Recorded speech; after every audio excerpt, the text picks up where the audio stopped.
प्राचीन कलाकृति के दुरुपयोग के बाद विशाल प्राणी मई 1992 में पूरी पृथ्वी पर प्रकट होने लगते हैं। डोंगहाई थाईलैंड में स्टेला एक जिज्ञासु युवा लड़की है जो एक अमेरिकी वैज्ञानिक और उसकी स्थानीय पत्नी की बेटी है। जैसे ही वह अपने आसपास की दुनिया को समझने की कोशिश करती है, वह हर चीज पर सवाल उठाती है, एलियन सभ्यताओं के अस्तित्व से लेकर यह तक कि लोग पीढ़ियों से चली आ रही प्राचीन परंपराओं पर अभी भी क्यों विश्वास करते हैं। उसके पिता टॉम इन बड़े विचारों को सरल शब्दों में समझाने की पूरी कोशिश करते हैं। बाद में उस दिन परिवार हर साल की तरह एक स्थानीय उत्सव में शामिल होता है। शहर के लोग एक पवित्र स्थल पर जाते हैं ताकि पशु मांस से बनी एक प्रतीकात्मक मानव आकृति को चढ़ावा चढ़ाएं। किंवदंती के अनुसार उनके शहर को श्रापित किया गया था और राक्षस के दायरे में उसका एक दिन पृथ्वी पर एक पूरे वर्ष के बराबर होता है। श्राप को दूर रखने के लिए लोग हर साल लौटते हैं ताकि राक्षसी उपस्थिति को भोजन कराएं और उसका क्षमा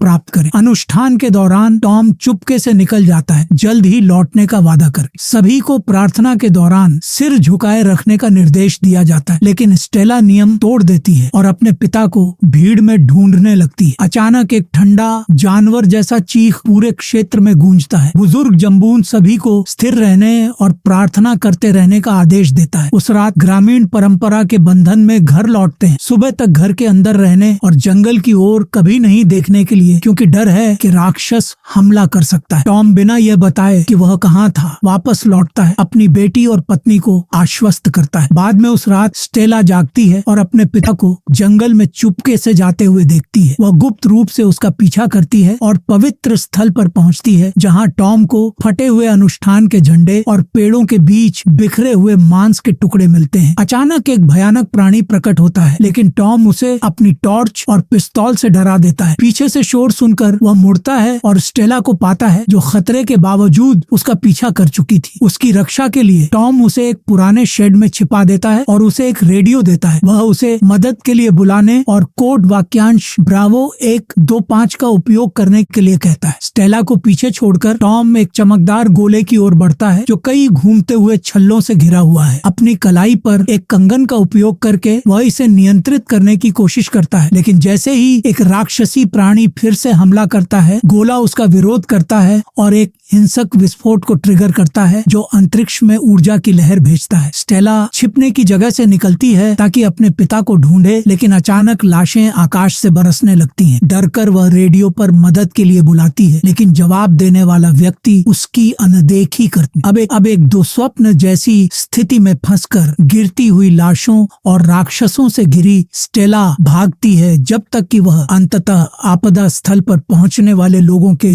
एक समूह से नहीं मिलती। मार्च 2023 बैंकॉक। स्टेला एक अंतरिक्ष और खगोलीय पिंडों के संग्रहालय में काम करती है। एक दिन उसका बॉस उसे एक वित्तीय योजना में घसीटता है, जिसका उद्देश्य अधिक पैसा कमाना है। जब अधिकारी इस अवैध कारोबार को उजागर करते हैं, तो स्टेला का बॉस सारा दोष उस पर मढ़ देता है, जिसके कारण उसकी नौकरी चली जाती है। हाल ही में तलाकशुदा और अब अपनी छोटी बेटी वोलन की अकेली माँ स्टेला खुद को बिना नौकरी और घर के पाती है, अनिश्चित कि वे उस रात कहाँ सोएंगे। वह वादा करती है कि वह उनकी देखभाल के लिए जो भी करना पड़ेगा करेगी। उस शाम एक पुराना दोस्त ईट उसे फोन करके बताता है कि उसकी माँ की सेहत अचानक बिगड़ गई है। सब कुछ खोने के बाद स्टेला अपनी बीमार माँ की देखभाल के लिए अपने गृह नगर लौटती है। डोंगहाई में वापस यादें ताजा हो जाती हैं, 30 साल पहले की यादें, जब कोई उसकी कहानी पर विश्वास नहीं करता। उसकी माँ और जम्बून ने जोर देकर कहा था कि टॉम गायब नहीं हुआ था, बल्कि परिवार को छोड़कर किसी प्रेमिका के साथ भाग गया था। स्टेला को सच्चाई पता थी, लेकिन कोई उसकी बात नहीं सुनता था। अब यह सब अतीत का हिस्सा है। अस्पताल में अपनी माँ से मिलने पर स्टेला को अपनी बुजुर्ग माँ पागलपन की हालत में दिखती है। वह कोड वाक्यांश ब्रावो 125 बड़बड़ाती है और स्टेला से अपने पिता से संपर्क करने के लिए कहती है। जल्द ही जम्बून और उसका बेटा कोंग सुझाव देते हैं कि स्टेला पारिवारिक जमीन बेचकर बैंकॉक में एक अपार्टमेंट खरीद ले। वह इस पर विचार करने के लिए सहमत होती है, ये जानते हुए कि उसे अपनी बेटी की देखभाल करनी है, लेकिन उसे अपने बचपन के घर को छोड़ना मुश्किल लगता है। वोलन की रक्षा करने की कोशिश करते हुए स्टेला को याद आता है कि 30 साल पहले स्थानीय लड़के उसे तंग करते थे, लेकिन कोंग ही एकमात्र था जिसने कभी उसका साथ दिया था। वह तब से ज्यादा नहीं बदला है। घर पर स्टेला रोजाना अपने पिता के पुराने रेडियो पर उनसे संपर्क करने की कोशिश करती है, लेकिन कोई जवाब नहीं मिलता। आखिरकार बार उसकी माँ उस पर विश्वास करने लगती है और कोशिश करती रहती है, हालांकि असफल रहती है। एक बार फिर स्टेला संपर्क करने की कोशिश करती है, लेकिन उसे केवल चुप्पी मिलती है। उस रात वोलन पुराने रेडियो पर किसी के संवाद करने की आवाज से जागती है। डरकर वह अपनी माँ को जगाती है और उसे यह बताकर चौंका देती है कि टॉम अभी भी जिंदा है। 30 साल पहले रहस्यमय ढंग से गायब हुआ अमेरिकी वैज्ञानिक किसी तरह जीवित बचा है और स्टेला से संपर्क करने का तरीका ढूंढ लिया है। उसे ढूंढने के लिए प्रेरित करता है। वह निर्देशांक देता है, लेकिन स्टेला संदेश का सबसे महत्वपूर्ण हिस्सा छोड़ देती है। सौभाग्य से वोलन सब कुछ वॉइस मेमो में रिकॉर्ड कर लेती है, जिससे महत्वपूर्ण विवरण सुरक्षित रहते हैं। अगली सुबह स्टेला अस्पताल जाती है और पता चलता है कि उसकी माँ वास्तव में टॉम के संपर्क में थी। यह केवल साल में एक बार संभव है, क्योंकि टॉम अब अंतरिक्ष में है, जहाँ समय अलग तरह से चलता है। पृथ्वी पर एक साल अंतरिक्ष में केवल 1 मिनट के बराबर है। अपने पिता को ढूंढने और घर लाने के लिए स्टेला को एक कंगन ढूंढना होगा, एक रहस्यमय गोले पर नियंत्रण करना होगा और इसका उपयोग न केवल समय में बल्कि अंतरिक्ष में यात्रा करने के लिए करना होगा। इससे वह एक दरार खोल सकेगी और टॉम को वापस ला सकेगी। यह जानते हुए कि कंगन जम्बून के पास है, स्टेला और इट से उसके पिता से चुरा लेते हैं। कोंग हिचकिचाता है, परिणामों से डरता है, लेकिन वह भी उन सवालों के जवाब चाहता है जो उसे सालों से परेशान कर रहे हैं। जम्बून और कोंग 30 साल में बूढ़े नहीं हुए हैं और जम्बून की अति सुरक्षा ने कोंग को सच्चाई जानने से रोका है। यह महसूस करते हुए कि उसका पिता कुछ छिपा रहा है, कोंग कंगन लेता है और स्टेला और ईट के साथ एक खतरनाक यात्रा पर निकल पड़ता है। रात होने पर तिकड़ी उस जंगल में लौटती है जहाँ सब कुछ शुरू हुआ था। ईट, कोंग और स्टेला चमकदार गोले की तलाश करते हैं, लेकिन स्टेला जल्द ही अपनी माँ को सूचित करती है कि कोई कार के पास है। असहज भावना को नजरअंदाज करने की कोशिश करते हुए स्टेला एक शीत युद्ध काल के वार्प पोर्टल का नियंत्रण लेती है। अचानक एक रहस्यमय महिला उन पर हमला करती है, जो एक भयानक राक्षस में बदल जाती है। उस पर गोली चलाने के बाद समूह जल्दी से पीछे हटता है, लेकिन रास्ते में उन्हें जम्बून मिलता है, जो जंगल में आया है। अगले महत्वपूर्ण बिंदु और कार्यों की श्रृंखला का पालन करते हुए वे शिविर की ओर जल्दी करते हैं। वे चमकदार गोले द्वारा इंगित रास्ते का अनुसरण करते हैं। जल्द ही वे खुद को एक तहखाने में पाते हैं, जो कभी अमेरिकी वैज्ञानिकों के लिए एक भूमिगत प्रयोगशाला के रूप में कार्य करता था। यहीं पर वार्प पोर्टल का केंद्रीय नियंत्रण बिंदु स्थित है, वह उपकरण जो लोगों को समय और अंतरिक्ष के माध्यम से ले जाता है। एक बार फिर टॉम अपनी बेटी से जुड़ता है, यह खुलासा करते हुए कि वह एक गुप्त CIA एजेंट था जो असाधारण प्रयोगों में शामिल था। वार्प पोर्टल एक एलियन तकनीक है जो हमारी ब्रह्मांड से कहीं दूर के प्राणियों के पास थी। ये एलियन एक बार पृथ्वी पर आए थे और अपनी तकनीक खो दी थी, जिसे बाद में अमेरिकियों ने खोज लिया था। इस तकनीक ने अंततः एलियनों को नष्ट कर दिया, लेकिन मानवता ने इसके संभावित परिणामों से अनजान इस डर को नियंत्रित करने का फैसला किया। एक समय पर पोर्टल टूट गया और कुछ हिस्से खो गए, जिसके कारण टॉम का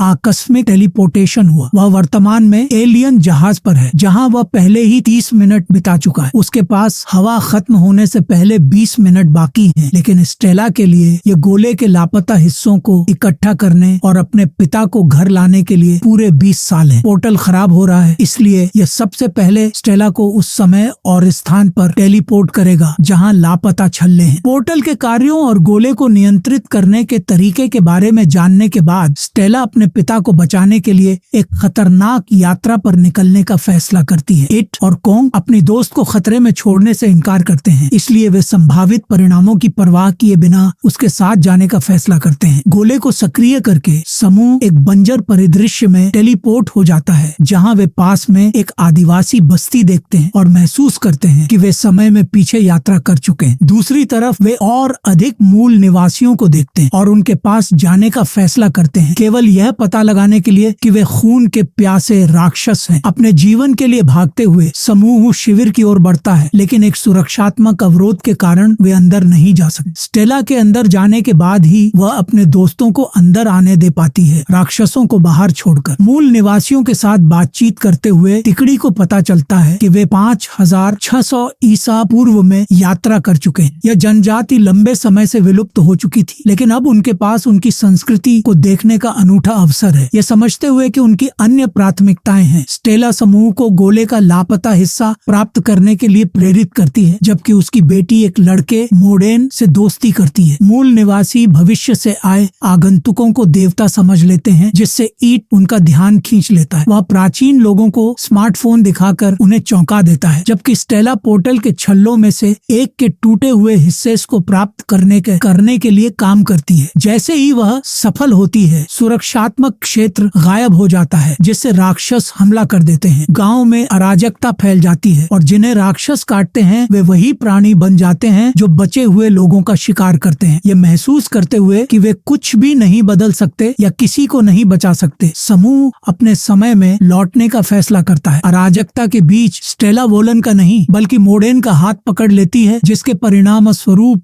वह किसी और के बच्चे के साथ तहखाने में लौट आती है, अपनी बेटी को दूर के अतीत में छोड़ देती है। स्टेला पोर्टल को फिर से सक्रिय करने की कोशिश करती है, लेकिन यह असंभव है। गोला अभी भी टूटा हुआ है और उन्हें केवल दूसरा लापता छल्ला ढूंढने के लिए भेजेगा। इस बीच मोडेन की माँ वोलन की रक्षा के लिए हर संभव कोशिश करती है। राक्षसों से छिपते हुए एक खाई में तहखाने में भारी हथियारों से लैस जम्बून प्रकट होता है, जो टेलीपोर्टेशन के लिए कंगन और वार्प गोले की मांग करता है। वह खुलासा करता है कि समय यात्रियों के कुछ घंटों के लिए नहीं बल्कि पूरे 10 साल के लिए गायब होने के कारण उनके टेलीपोर्टेशन की वजह से अजीब चीजें होने लगी और पहले कभी न देखे गए राक्षस अब मानव दुनिया में प्रवेश कर चुके। कलाकृति के गलत उपयोग ने पृथ्वी को भयानक प्राणियों का घर बना दिया, जिसने खूनी नरसंहार को जन्म दिया। दुनिया अराजकता और विनाश में डूब रही है, लेकिन जम्बून जोर देता है कि वह इसे ठीक कर सकता है। स्टेला कंगन और गोले को लौटाने से इनकार करती है, लेकिन वादा करती है कि वह अपने पिता को बचाने के बाद चीजों को ठीक कर देगी। जम्बून विरोध करता है और एक और टेलीपोर्टेशन को रोकने की कोशिश करता है, लेकिन कोंग उस पर हमला करता है, समूह की रक्षा करता है और एक गोली चलती है। वोलन, स्टेला और ईट 224 में टेलीपोर्ट हो जाते हैं। हथियार बंद किशोर उन्हें घेर लेते हैं, लेकिन सबसे ज्यादा चौंकाने वाली बात यह है कि उनके पास एक समान वार्प पोर्टल है और वे समय यात्रियों का इंतजार कर रहे थे। जल्द ही समूह का नेता स्टेला से समय पोर्टल को ठीक करने का तरीका सिखाने के लिए कहता है, बदले में उन्हें स्वतंत्रता का वादा करता है। उनका प्रोटोटाइप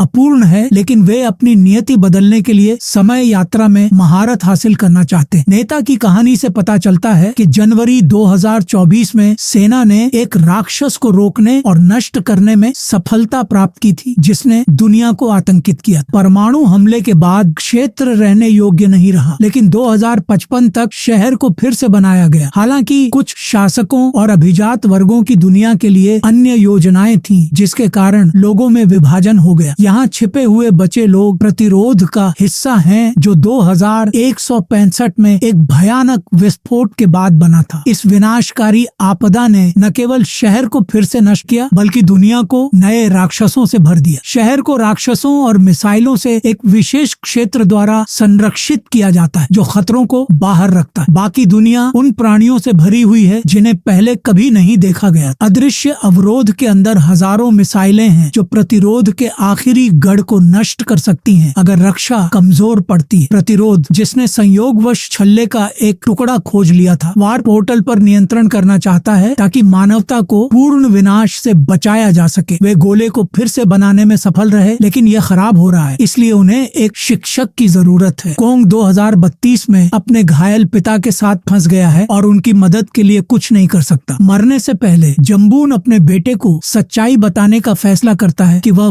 वास्तव में कौन है। 1964 में अमेरिकी सैन्य बलों और वैज्ञानिकों ने मनुष्यों पर क्रूर और निर्दयी प्रयोग किए। जम्बून और दुआंगपोन खुद को कैद में पाते हैं, यह महसूस करते हुए कि उनकी मृत्यु निश्चित है। पुरुष और महिला ने भागने की योजना बनाई। इसके लिए जम्बून ने बीमार होने का नाटक किया, जबकि दुआंगपोन ने गोले पर नियंत्रण लिया और समय और अंतरिक्ष के माध्यम से टेलीपोर्ट करना शुरू किया। उनके साथ इस खतरनाक यात्रा पर कई सैनिक उनका पीछा कर रहे थे। 5600 ईसा पूर्व में राक्षस, 2165 में विस्फोट और अन्य घटनाएं सैनिकों के साथ लड़ाई का परिणाम थी। अंत में जम्बून और दुआंगपोन भाग निकले, लेकिन 1966 में डानहाई में समाप्त हो गए। यह पता चला कि गोला अपने धारक को नष्ट कर रहा था, जिसके कारण महिला को गंभीर चोटें आईं। लेकिन यह सबसे बुरी बात नहीं थी। टेलीपोर्टेशन ने उसे धीरे धीरे एक राक्षस में बदलना शुरू कर दिया और जम्बून को एक श्राप के बारे में किंवदंती बनानी पड़ी, ताकि लोग साल में एक बार उसे भोजन की पेशकश लाए। उसी समय राक्षस महिला स्टेला गोले की रक्षक बन गई ताकि कोई भी इसके पास न पहुंचे जब तक कि टॉम नहीं आया। ऐसा लगता था कि सबसे बुरा समय पीछे छूट गया था, लेकिन जम्बून ने खोजा कि अमेरिकियों ने हजारों लोगों को मारना जारी रखा। लाशों को निपटाने के लिए पोर्टल का उपयोग करके विभिन्न स्थानों और समय अवधियों में लाशों की बरसात शुरू की। ऐसी ही एक बरसात के दौरान जम्बून ने एक जीवित लेकिन घायल कोंग को खोजा और उसे बचाया, उसे अपना बेटा कहा। इस बीच वोलन और मोडेन की माँ गलती से 2024 में टेलीपोर्ट हो जाती हैं और खुद को एक बर्बाद इमारत में पाती हैं। जगह राक्षसों और लाशों से भरी हुई है और लाउडस्पीकर पर वे सुनते हैं कि 20 मिनट में शहर पर परमाणु हमला होगा। वोलन और मोडेन की माँ फंस गई हैं और भागने में असमर्थ हैं। कुछ करने की कोशिश में वोलन दरवाजे बंद कर देती है ताकि लाशें उन्हें नोटिस न करें और देखती है कि मूल निवासी महिला को समय यात्रा से कई चोटें आई हैं। स्टेला और ईट के पास एक दिन है सोचने और यह तय करने के लिए कि क्या वे उम्र न बढ़ने वाले किशोरों के समूह की मदद करें। एक दोस्त उसे अपनी प्रवृत्ति पर भरोसा करने के लिए कहता है क्योंकि उन्होंने उसे कभी निराश नहीं किया। ये महसूस करते हुए कि प्रतिरोध समूह के इरादे नेक हैं, स्टेला उन्हें पोर्टल का उपयोग करना सिखाने के लिए सहमत होती है। अगली सुबह वे समय यात्रा के साथ प्रयोग शुरू करते हैं। प्रतिरोध का नेता एक राक्षस को अतीत में भेजने की कोशिश करता है जिसके कारण सुरक्षात्मक क्षेत्र गिर जाता है। किशोर आने वाली मिसाइलों को नष्ट करने और राक्षसों को मारने में सफल होते हैं, लेकिन स्थिति गंभीर हो जाती है जब स्टेला और प्रतिरोध नेता राक्षस को वापस भेजने की कोशिश करते हैं। वे केवल एक खाली पिंजरा लौटाते हैं जबकि राक्षस बेतरतीब ढंग से टेलीपोर्ट करना शुरू कर देता है और किशोरों पर हमला करता है। एक बाहरी दुश्मन प्रतिरोध को जहरीली गैस से जहर देने की कोशिश करता है जिससे वे सभी फंस जाते हैं। स्टेला पोर्टल गोले का नियंत्रण लेती है और समय और अंतरिक्ष में एक दरार को आंशिक रूप से खोलती है ताकि उनके पीछे आने वाले राक्षस को नष्ट किया जा सके। इसके तुरंत बाद वह किसी अन्य समय में यात्रा करने का सुझाव देती है, लेकिन किशोर प्रतिरोध जारी रखने का फैसला करते हैं भले ही वे जानते हों कि उनकी मृत्यु निश्चित है। प्रतिरोध का नेता उनके विश्व और समय रेखा की संरचना को समझाता है। समय के माध्यम से प्रत्येक यात्रा ने अंतरिक्ष और समय को नष्ट कर दिया है जिसके कारण अपरिवर्तनीय परिणाम हुए हैं। दुनिया पतन के कगार पर है, लेकिन स्टेला ही एकमात्र है जो व्यवस्था बहाल कर सकती है। केवल वही अतीत को अपरिवर्तित और भविष्य को अज्ञात रखने की शक्ति रखती है। स्टेला अपनी यात्रा जारी रखने का फैसला करती है जबकि ईट भविष्य में रहने और प्रतिरोध को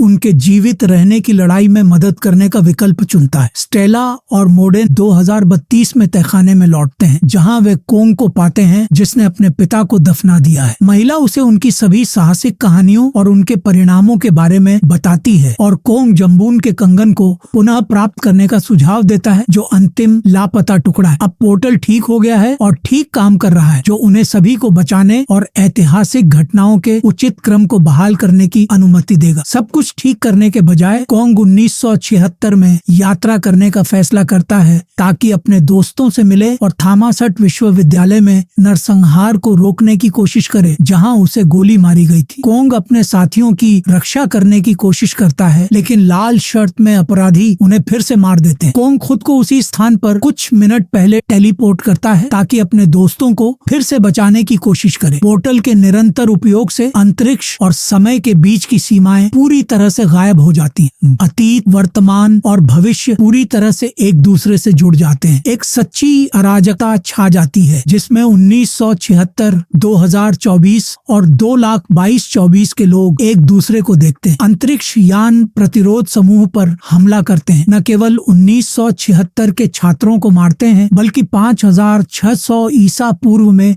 रहने वाले मूल निवासियों को भी। इस अराजकता के बीच छात्र फिर से मारे जाते हैं और कोंग को एहसास होता है कि अतीत को ठीक नहीं किया जा सकता। वह स्टेला को अपने कैमरे की मेमोरी कार्ड देता है ताकि दुनिया को इस भयानक त्रासदी के बारे में पता चले और उसे पीछे छोड़ने के लिए कहता है क्योंकि यह उसका समय है। कोंग लाल शर्ट वाले अपराधियों के खिलाफ लड़ता रहता है, प्रतिरोध अधिकारियों से लड़ता है और वोलन और मोडेन की माँ लाशों से लड़ना शुरू करती है। अपनी बेटी को बचाने के लिए दृढ़ संकल्पित स्टेला मोडेन के साथ 2024 में यात्रा करती है और खुद को एक बर्बाद इमारत में पाती है। वहाँ वह वोलन और मोडेन की माँ को ढूंढती है लेकिन बहुत देर हो चुकी है, वह एक लाश में बदल चुकी है। मोडेन अपनी माँ के पास जाना चाहता है लेकिन उसे एहसास होता है कि यह सही नहीं है। एक लाश के रूप में भी वह अपने बेटे से प्यार प्यार करती है और उस पर हमला नहीं करती, जिससे स्टेला टेलीपोर्ट करके लड़के को बचा लेती है। स्टेला और बच्चे परमाणु बम के विस्फोट से कुछ ही क्षण पहले तहखाने में लौट आते हैं। कई यात्राओं के कारण स्टेला घायल और खून बह रही है। वह टेलीपोर्टेशन त्रुटियों को ठीक करने के लिए वार्प पोर्टल का उपयोग नहीं कर सकती। अचानक एक राक्षस तहखाने में घुस आता है, बचे हुए लोगों पर हमला करता है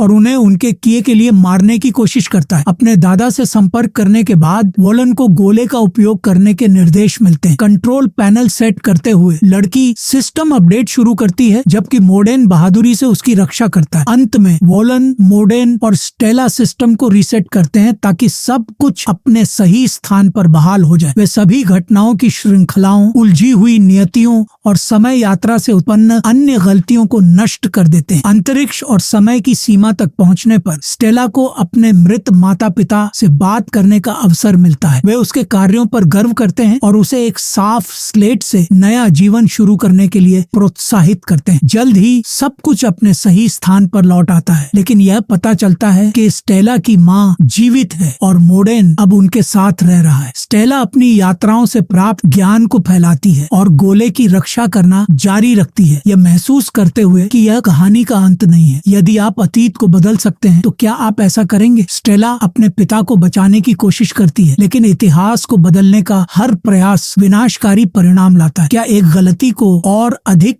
गलतियों के बिना ठीक किया जा सकता है?